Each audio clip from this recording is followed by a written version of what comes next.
Bonjour tout le monde. Aujourd'hui, je vais vous parler de l'hypnose et de la charge mentale. Alors, la charge mentale, hein, c'est quelque chose que beaucoup d'entre nous connaissent.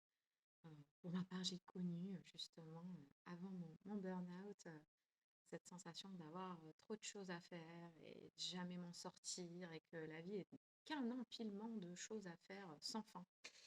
Donc, se sent surmené dans ces cas-là et on se sent carrément prisonnier de cette liste qui ne s'arrête pas.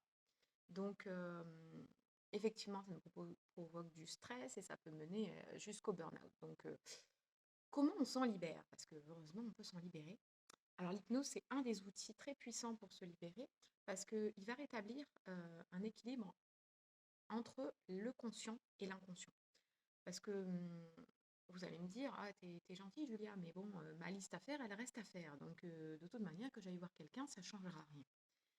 Eh ben si, parce que les personnes qui sont dans la charge mentale, c'est souvent les mêmes profils. C'est souvent des personnes qui veulent faire vraiment plaisir aux autres, qui sont perfectionnistes. Et c'est des personnes qui oublient d'avoir dans leurs agendas des moments vides, des moments de rien. Et je pense que beaucoup se reconnaîtront là-dedans, hein. On est nombreux à être comme ça. Donc, comment faire? Parce que de toute manière, ça nous paraît inimaginable hein, d'avoir un trou dans l'agenda. Donc, comment faire? Comment travaille l'hypnose?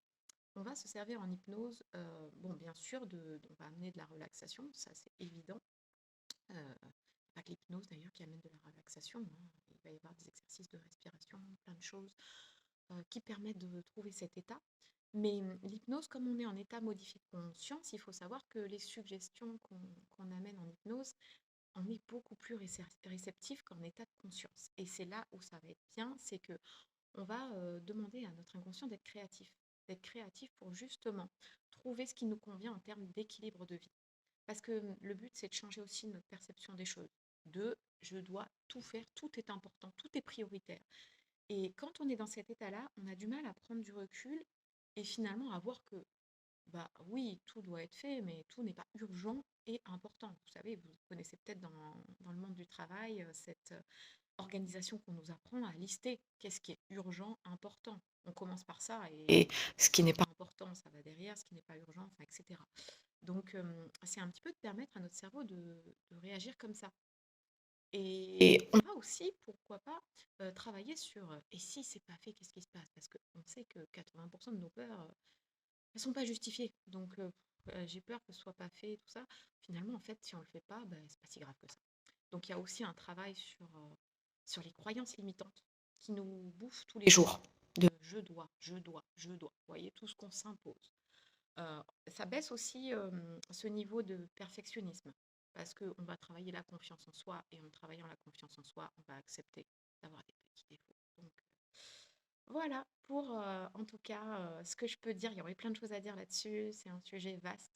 Mais si vous avez envie de travailler cette charge mentale, un petit conseil, parce que je vois beaucoup de gens qui viennent et qui vont pas bien, qui attendent vraiment le dernier moment, que ce soit des couples ou des personnes en individuel. Un conseil, n'attendez pas d'être très, très, très, très mal.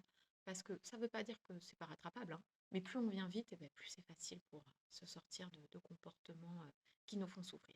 Voilà, bonne journée.